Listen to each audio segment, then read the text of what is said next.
Muito boa tarde, uma segunda-feira bem detox pra você. Depois desse feriado de Páscoa, espero que tudo esteja bem. Vamos começar mais um Esporte Mais? Lembrando, essa semana é curtinha também. Tem feriado, eita lelê, eita mês de abril abençoado esse, hein? Vamos aos destaques de hoje. O Ceará bateu o Guarani de Juazeiro no Castelão em jogo duro e deu passo importante rumo à final do campeonato cearense. Fórmula 1, Vettel venceu o Grande Prêmio do Bahrein e assumiu a liderança isolada do Mundial de Pilotos. Quarta-feira é dia de Clássico Rei, é dia de decisão, vale uma vaga na final. Volante Jonatas revela que está ciente do que representa um resultado positivo para o Ferroviário no jogo contra o Fortaleza. Tudo sobre as semifinais do Campeonato Paulista. A Ponte goleou o Palmeiras e o Corinthians bateu o São Paulo no Morumbi. São os temas de hoje do Esporte Mais.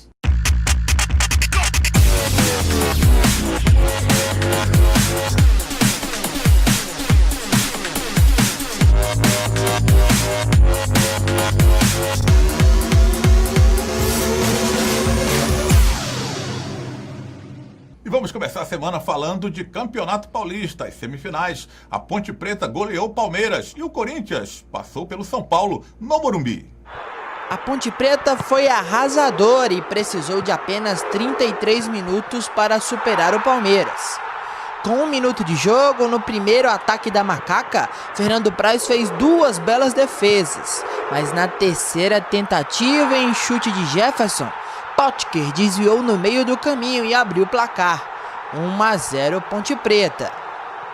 Aos 7 minutos, Potker, em linda jogada, cercado por vários marcadores, deu belo passe para Luca, que cara a cara com Fernando Praz não perdoou.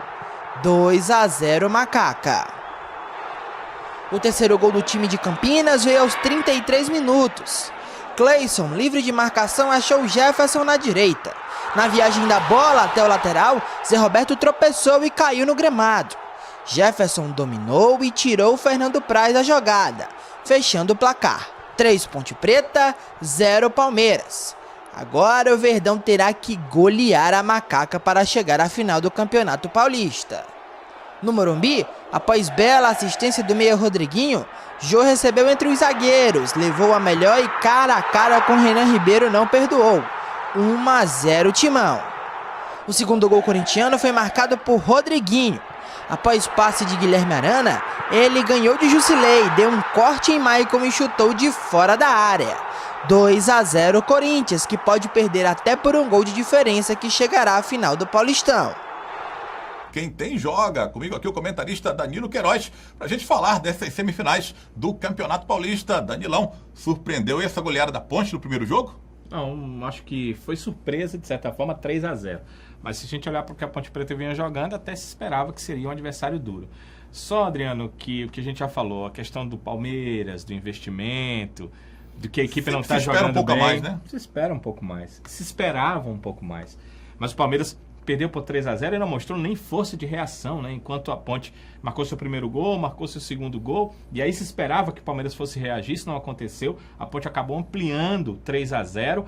E diga-se de passagem, Adriano, não é regulamento do Campeonato Cearense não, né? Primeiro, não é playoff de 3 partidas, e segundo, vale sim o saldo de gols. A coisa está complicada para o Palmeiras. A Ponte hoje, com 3-0, é favoritíssima para chegar à final do Campeonato Paulista. E foi normal a vitória do Corinthians contra o São Paulo no Morumbi? Foi normal também, embora o placar também dilatado dos 2-0 demonstre assim que o Corinthians não é tão melhor que o São Paulo, mas pôde fazer isso em campo.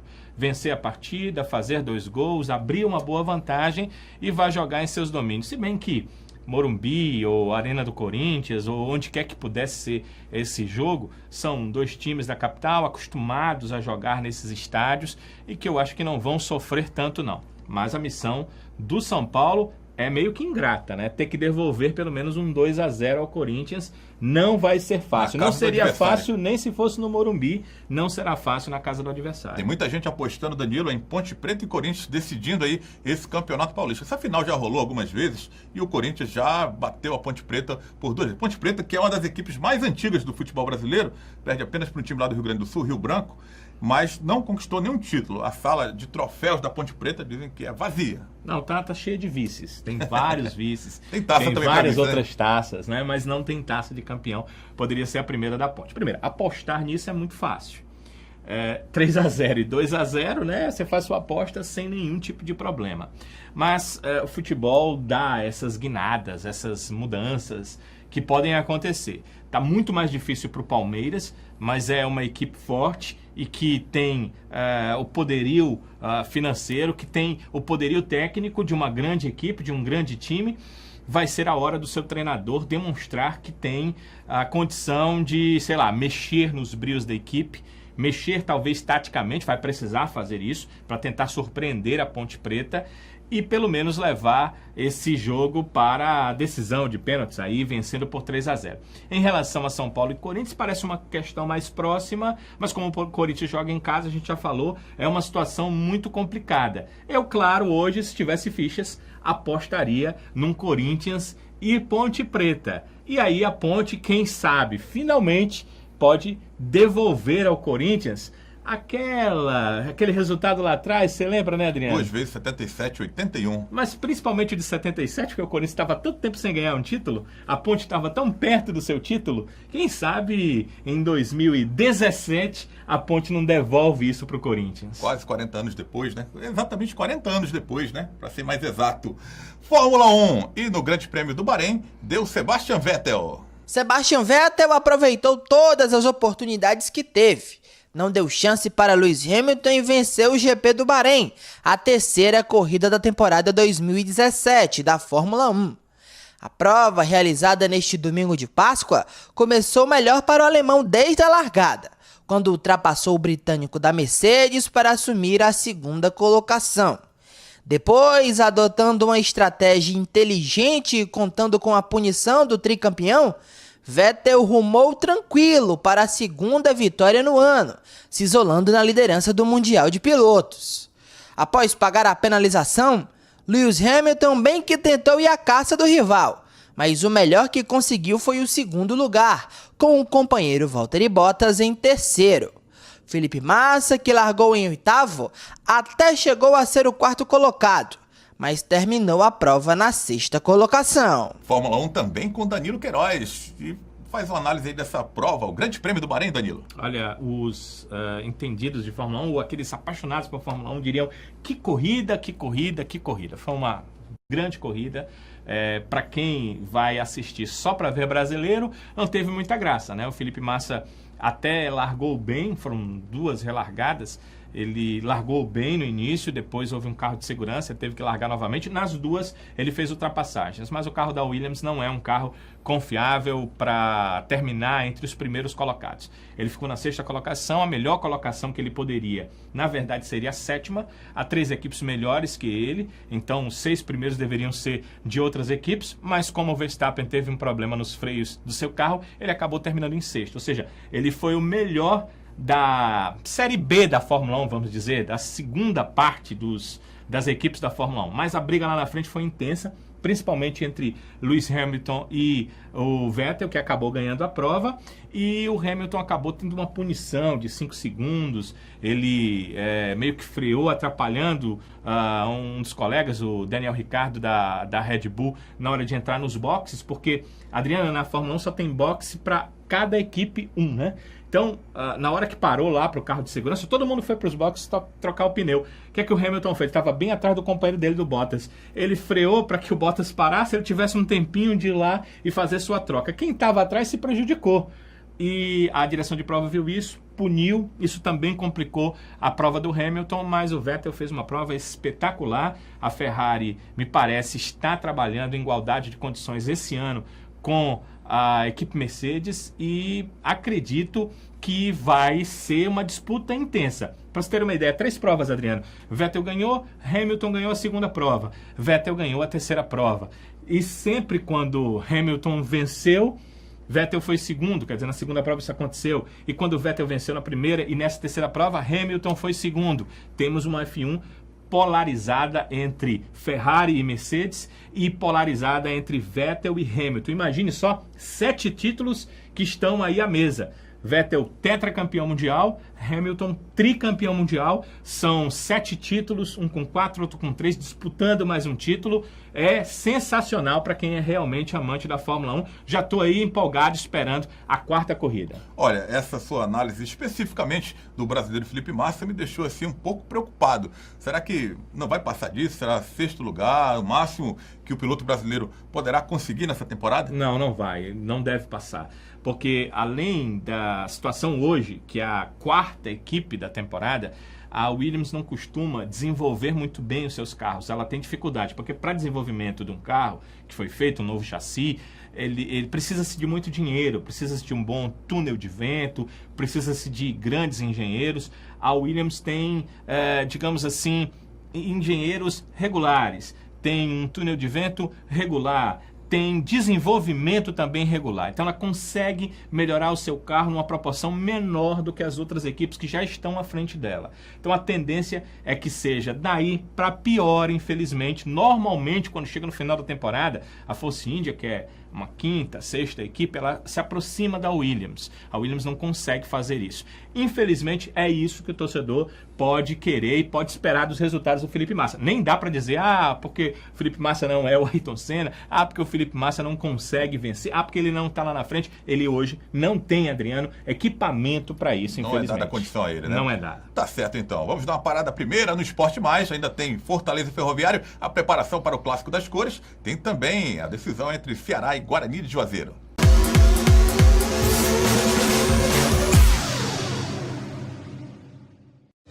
Todo mundo conhece o Aedes aegypti como mosquito da dengue. O que muita gente não sabe é que esse mosquito ficou ainda mais perigoso. Além da dengue, ele também transmite a zika e a chikungunya, doenças graves que podem até matar. E para acabar com esse mosquito, lembre-se, cuidado com qualquer tipo de água parada. Mantenha as caixas d'água, tonéis e potes bem tampados.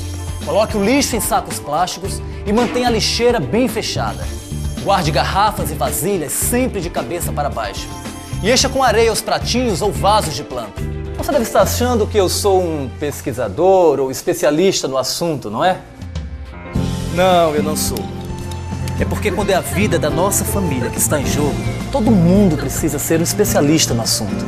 Em caso de informações e denúncias de foco do mosquito, ligue para a Secretaria de Saúde do seu município. Todos contra o mosquito. Governo do Ceará. O Neblina Parque Hotel está localizado ao lado do Parque Nacional de Ubajara, além de um clima ameno com temperaturas de 15 a 25 graus. O Neblina Parque Hotel é um hotel de serra completo, com 65 apartamentos, amplos e confortáveis, lagos naturais, caiaque, tirolesa, restaurante com capacidade para até 200 pessoas, com churrascaria, piscinas adulto e infantil, engenho de cana-de-açúcar. Por isso, venha nos conhecer e viva a natureza.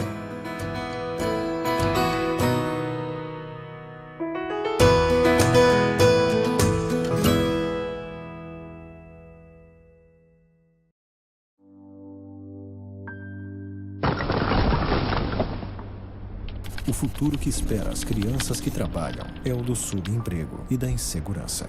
Quando crescerem, essas crianças terão as piores condições de vida. Mas isso pode acabar. Com educação de qualidade, a criança pode escrever um novo futuro. Trabalho infantil não garante futuro. O que garante futuro é a educação.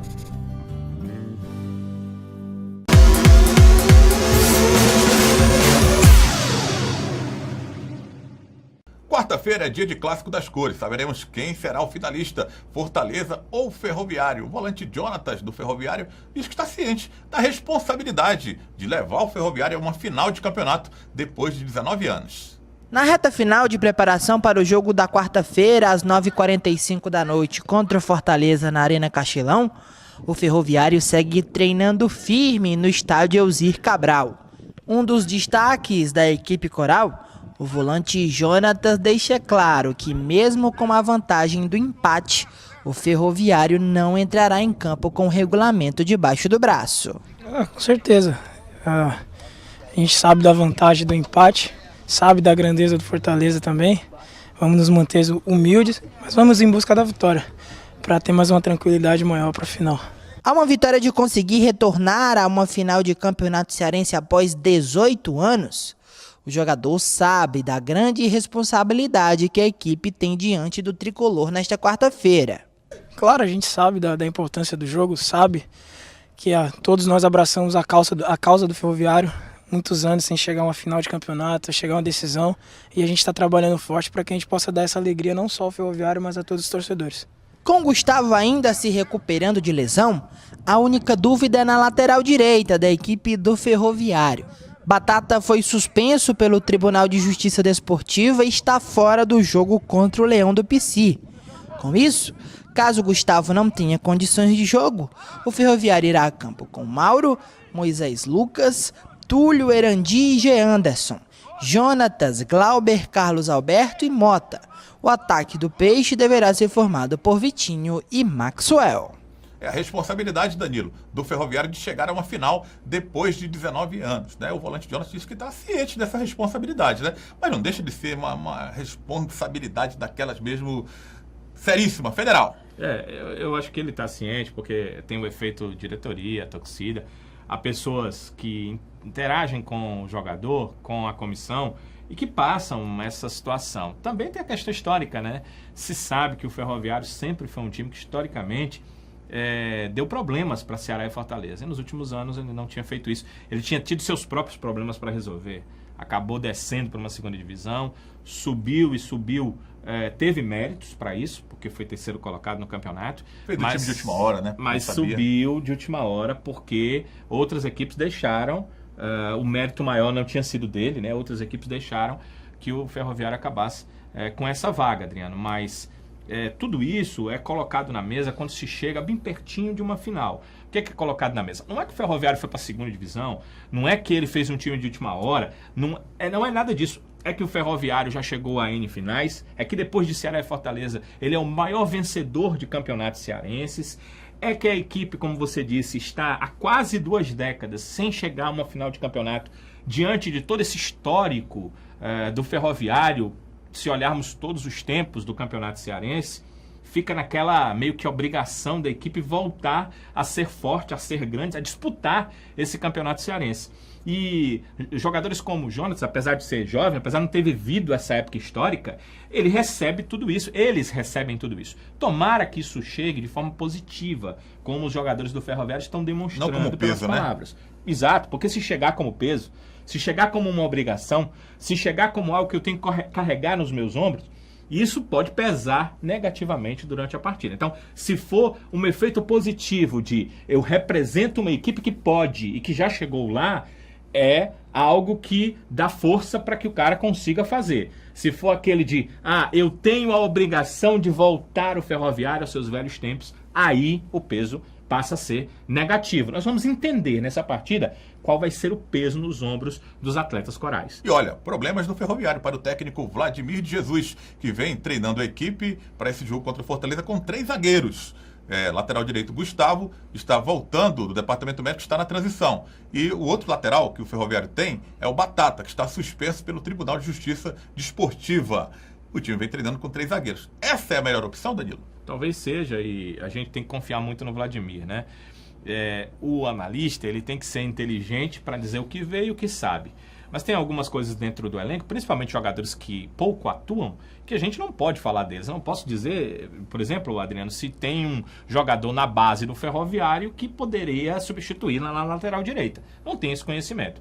E o Vladimir também sabe que o jogo, numa fria dessa o jogo é tão importante, olha isso que eu ia dizer, tão importante que não é hora de tu pegares um jogador lá na categoria de base, por melhor que ele seja, e colocar numa tremenda fogueira. A não ser que ele fosse um jogador acima do normal, tanto psicologicamente quanto tecnicamente. Acredito que não é esse o caso. Acredito que também o Vladimir não quer passar esse tipo de situação para um atleta tão jovem, mas foi só uma coisa que eu coloquei aqui para a gente poder ter uma ideia do que o Vladimir está fazendo. Ele está pegando as peças que ele tem, ele não tem laterais, né, pela direita, e está se utilizando das peças que ele tem para formar a melhor equipe. Acredito que ele está certo. O Ferroviário precisa ser um time precavido. O que o Ferroviário não pode ser é um time totalmente lá atrás, aguardando Fortaleza sem ter os seus interesses em relação a chegar ao gol do adversário. Ele precisa, de alguma forma, agredir o adversário para poder chegar ao gol e para poder desafogar um pouquinho a sua defesa. 3 zagueiros, Adriano, a gente sabe disso, apesar de alguns acharem que não significa que a equipe vai ser defensiva. Significa que ela vai tomar suas medidas defensivas, até porque o Ferroviário joga pelo empate. E vamos falar do adversário do Ferroviário, Fortaleza. O tricolor do PC treina hoje à tarde na Arena Castelão e Marquinhos Santos deve esboçar seu time titular para o jogo da quarta-feira. Sem Zé Carlos suspenso, a única mudança em relação ao time do segundo jogo é a entrada de Lúcio Flávio na vaga de Zé do Gol. Danilo, é importante esse treinamento no Castelão, reconhecimento do gramado, isso que muitos treinadores gostam de fazer. O Castelão, reconhecimento já não está mais do que reconhecido, o Castelão, né, que é o nosso principal palco. Tá sim, mas para os jogadores, às vésperas de uma partida é interessante. E aí você pode somar o seguinte, Adriano. Lembra que o Fortaleza não tem local para treinar. Então, que local melhor para treinar do que o campo que ele vai jogar na quarta-feira? Acho que é ótimo. O Fortaleza conseguiu esse momento para fazer seu treinamento e tem mais é que aproveitar mesmo. O que eu coloco uma interrogação é, será mesmo que o Marquinhos vai esboçar para todos verem a equipe que vai colocar na quarta-feira? Com certeza ele vai esboçar. Agora, esse treino será aberto? Ele vai realmente entregar o jogo do time que ele vai colocar em campo na quarta-feira? Não sei. Os treinadores hoje gostam de fazer muito mistério.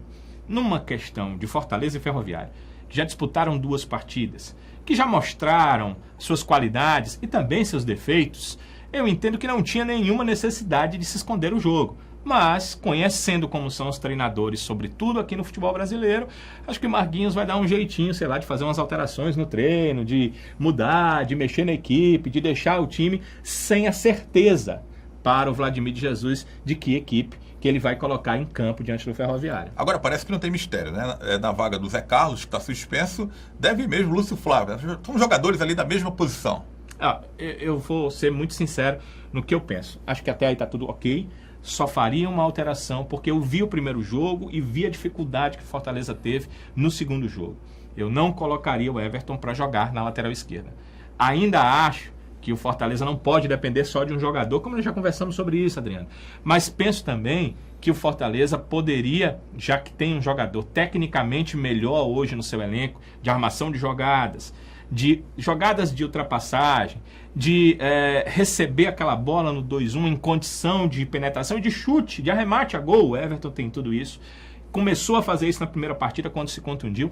Eu fico imaginando se realmente o treinador, o Marquinhos, não tem uma outra opção para lateral esquerda. Porque se o Marquinhos tiver, que ele faça isso. Porque o Everton é um jogador que surpreende mais o adversário, é um jogador que vai levar mais perigo ao gol do Ferroviário jogando pelo meio campo, fazendo as jogadas ali no meio campo, principalmente o 2-1, que ele faz muito bem, e às vezes jogadas de drible, o que é dificílimo hoje no futebol, e isso pode fazer diferença para a equipe do Fortaleza. Mas é uma questão minha, foi o que eu vi e é o que eu acho que deve acontecer. Claro, a gente até falou há pouco do Vladimir, não posso me furtar dizer também do Marquinhos. É ele quem está com o grupo, ele que sabe quais são as carências, ele sabe as peças que ele tem, as mudanças que pode fazer. Só que o Everton, para mim, jogando no meio, levaria mais perigo ao gol do Ferroviário. Olha, a gente fala muito que o campeonato não engrenou em termos de público, né? Públicos diminutos, mas promoção aí para os ingressos. de R$20 o preço. Será que dá para a gente pensar num grande público para esse jogo decisivo entre Fortaleza e Ferroviário? E só agora, em promoção também? Eu não diria um grande público. Penso que o público não está muito feliz com o campeonato cearense, não está muito feliz com talvez o formato, talvez não entendeu ainda o formato, talvez ano que vem, num segundo ano com esse formato, isso pode acontecer, mas certeza que o preço do ingresso tem a ver com o público diminuto do campeonato cearense. E quando você baixa, você dá acesso a mais pessoas. Se o ingresso é 20, Adriano, a meia é 10, então muita gente que não pôde ir para alguns jogos vai acabar indo para essa partida. Acho que promoção é sempre válida, mas concordo com você. Se é para trazer público, por que não faz promoção no começo, quando você realmente precisa de público e poderia fazer essa promoção? E agora, o torcedor já estaria acostumado, a torcedora já estaria indo para os estádios, e até talvez não precisaria fazer promoção, porque aí o torcedor já está tão inteirado, tão acostumado a todo domingo ir de novo para o estádio, que ele poderia ir para o estádio com um preço, não estou dizendo para botar o preço nas alturas, mas com o preço regular, com preço relativo de um ingresso para uma semifinal de campeonato cearense. Infelizmente, para levar público, numa semifinal, um jogo decisivo, tem que fazer promoção. Alguma coisa está errada, a gente tem que repensar algumas questões do futebol cearense. Olha, mais um intervalo no Esporte Mais. Enquanto isso, vai fortalecendo aí as nossas redes sociais. Na volta, vamos falar da vitória do Ceará. O Ceará venceu o Guarani de Juazeiro e agora tem vantagem no último confronto das semifinais.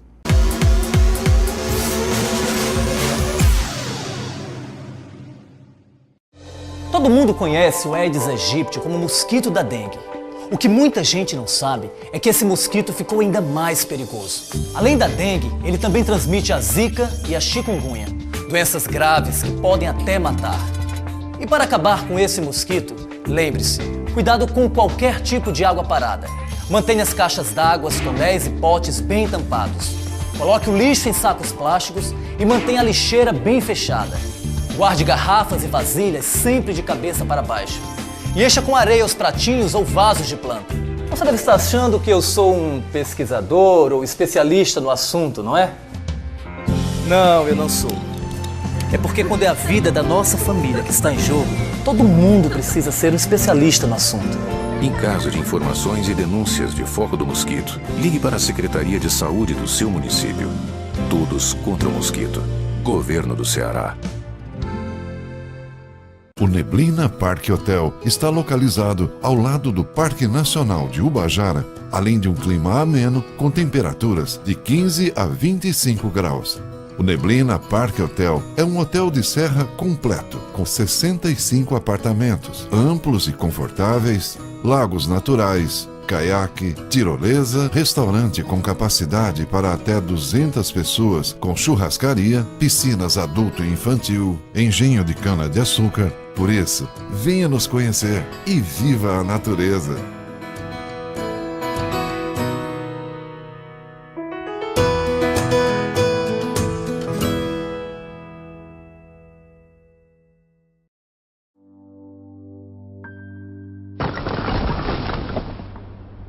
O futuro que espera as crianças que trabalham é o do subemprego e da insegurança. Quando crescerem, essas crianças terão as piores condições de vida. Mas isso pode acabar. Com educação de qualidade, a criança pode escrever um novo futuro. Trabalho infantil não garante futuro. O que garante futuro é a educação.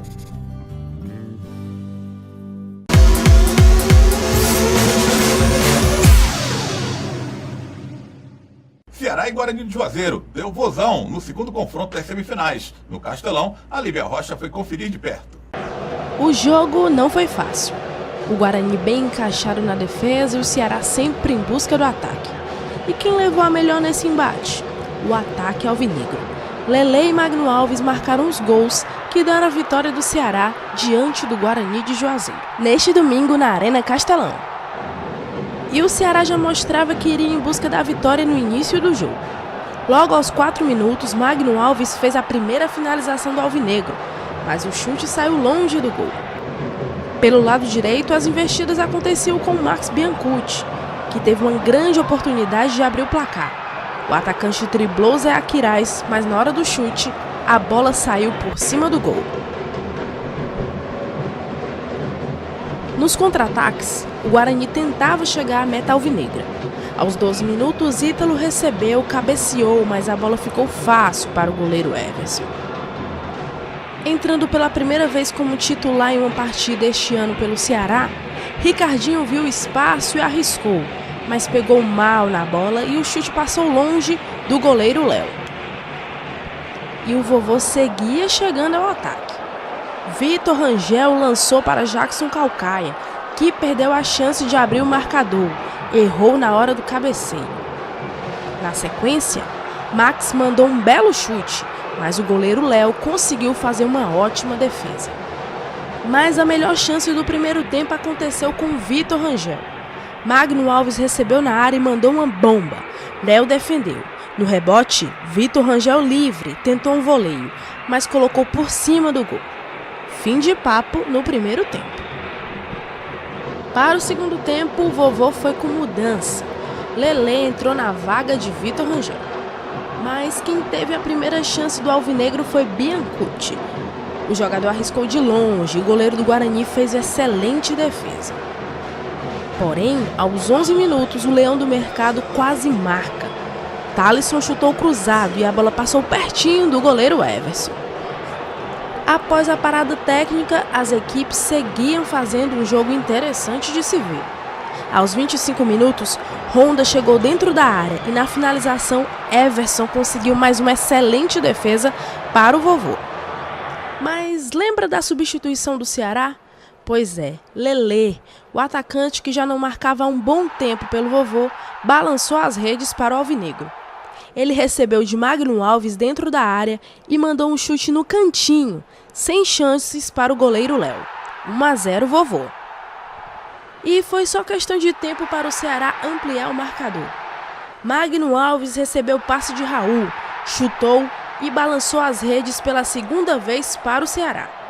Fim de jogo na Arena Castelão. Ceará 2, Guarani 0. Passo importante do Ceará neste domingo na Arena Castelão. A equipe venceu o Guarani de Juazeiro por 2-0 e agora tem a vantagem do empate no sábado, na terceira semifinal do Cearense 2017. Apesar do resultado positivo, o técnico Givanildo Oliveira ressalta que não há nada decidido. Eu quero estar com os dois pés, um só não me adianta, né? Da hora que acabar o terceiro jogo, aí empate, pronto, por exemplo, nós estamos lá, aí nós estamos na final. Então, em futebol você tem que estar preparado e nós ainda temos um jogo a fazer, na verdade. Então temos que ter toda a atenção durante a semana e entrar com toda a vontade possível. Já o treinador Washington Luiz explica o que tem que fazer de diferente para tentar sair com a classificação para a final do campeonato no próximo sábado. Agora é um momento de pensar um pouco mais, ver qual é realmente a estratégia, o que vamos montar. E durante essa semana a gente vai fazer algo que possa fazer com que nosso time seja mais ofensivo, mas sempre com a capacidade maior de definição, que é o que nos interessa. No segundo duelo entre Vovô e Leão do Mercado, deu Ceará.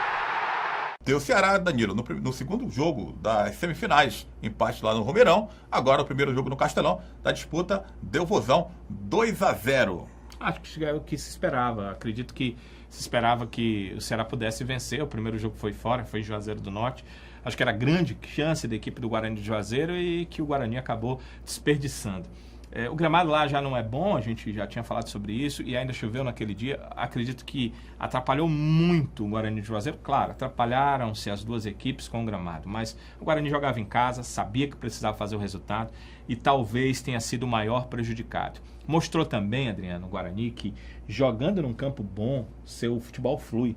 Porque não é um futebol feio, né? Não é um futebol de marcação, sei lá, chegar duro no adversário o jogo inteiro. É um futebol de lançamentos, é um futebol de toque de bola, é um futebol que tem jogadores rápidos que chegam à frente. O Guarani esteve próximo de marcar gol, inclusive contra o Ceará. O Ceará também teve chance de gol que acabou perdendo, mas no final das contas, o Ceará teve, talvez por ter mais oportunidades, e por ser aquela equipe que tem efetivamente melhores jogadores tecnicamente... Elenco, né? Conta também nessa hora. Conseguiu chegar no gol. Você está falando de elenco, é correto, porque foram com as mudanças do Givanildo, do Lelê, por exemplo, uma dessas alterações que acabou marcando o primeiro gol da equipe do Ceará. Então, foi algo que se esperava, mas talvez tenha sido mais difícil do que se esperava para essa segunda partida. Contudo, todos sabiam que essa semifinal contra o Guarani de Juazeiro não seria fácil. E a situação ainda está aberta. Ainda temos o terceiro jogo, só que agora o Ceará leva a vantagem para essa terceira partida. Então podemos dizer que foi um passo importante para o Ceará essa vitória? Não há dúvidas, foi um passo importantíssimo. Se a gente pudesse perceber isso, aliás, podemos perceber isso avaliando a situação do Fortaleza contra o Ferroviário. O Ceará e o Fortaleza, os dois times que têm a melhor qualidade técnica. Não é só a questão do mau investimento, não. Não é só a questão de que são os grandes do futebol cearense. Não é só a questão de que eles têm mais títulos no nosso futebol, não. É que, tecnicamente, seus elencos, seus times são melhores. O Fortaleza não conseguiu fazer diante do Ferroviário isso prevalecer. E o Ceará conseguiu diante da equipe do Guarani de Juazeiro. Chega na mesma situação do Ferroviário nessa última partida, mas nada está totalmente decidido. Até porque o saldo de gols não conta, né? Então o Ceará venceu por 2-0, Adriano, mas se ele perder por 1-0, vamos para a decisão dos pênaltis. Então, tá tudo em jogo ainda no futebol cearense, nada definido. Os playoffs valeram, foram todos os 2 playoffs para a terceira partida, e numa terceira partida as coisas estão ainda abertas.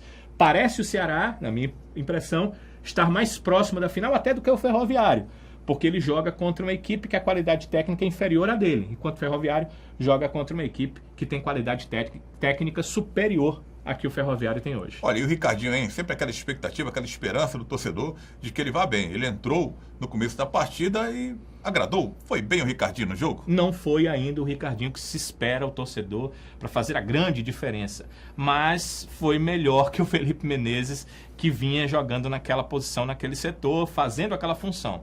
Então isso já agrada o público. Imagine aí um Ricardinho que há mais de um ano não começava uma partida de futebol. Não é pelo Ceará, ele não começava uma partida há mais de um ano. Então, acho que o Ricardinho até superou as expectativas, quase jogou a partida inteira e, enquanto jogou, ele não decepcionou, não chegou a decepcionar. Claro que o torcedor espera algo mais desse jogador, importantíssimo para o Ceará. Agora, tem isso em futebol, estrela? Dá para acreditar na estrela do Givanildo? De repente coloca o Lelê, o cara entra fazendo o primeiro gol? Tem a questão de estrela, mas isso é muito teórico. Na prática, o que aconteceu é que ele vinha jogando com um centroavante improvisado do lado esquerdo, que é o Vitor Rangel, apenas para que auxiliasse o Magno Alves, uma grita do Magno Alves desde o início da temporada, que precisava de um centroavante para bater com os zagueiros, para que ele tivesse mais liberdade na hora de fazer os gols, e o Givanildo deu isso a ele praticamente em toda a sua passagem. O Gilmar Dalpozo já vinha dando isso desde que o Vitor Rangel chegou. O Givanildo seguiu essa tese. Mas no jogo, o Givanildo entendeu que um jogador rápido pela esquerda faria diferença. Colocou o Lelê e o Lelê foi lá e fez a diferença. Mais do que a estrela do Givanildo, ele soube fazer a leitura do jogo, substituir certo, e o Lelê deu conta do recado. E Magno Alves, hein, voltando a marcar, é incrível como esse jogador, a média dele é muito boa, hein, para a idade que tem. Ele tem melhorado, né? Nos últimos jogos ele tem feito, chegamos a pensar até que essa questão de chegar aos 100 gols ia demorar. Aí, de repente ele saiu a fazer gols jogo após jogo, já marcou, foi seu gol agora número 101, e o que chama atenção, Adriano, é que no gol 100, no gol 101, os passes foram do Raul, né? O Raul ele joga lá atrás, à frente da zaga, mas quando ele chega ali próximo à área, ele chega bem. Foram 2 assistências já para gols do Magno Alves. Adriano, você sabia que o Raul na base chegou a jogar como atacante? Não, sabia. Ele jogou num campeonato, numa Copa do Brasil Sub-20 como atacante na equipe do Ceará. Já jogou, já me contou que o garoto tem essa qualidade, né, de jogar mais à frente. Jogou como volante, jogou como meia, jogou como atacante, já jogou em praticamente todos os setores e parece que ele cumpre as suas funções muito bem. Pelo menos nesse momento no Ceará, a sua função lá atrás, quer dizer, à frente da zaga, ali atrás dos meias, ele está cumprindo muito bem.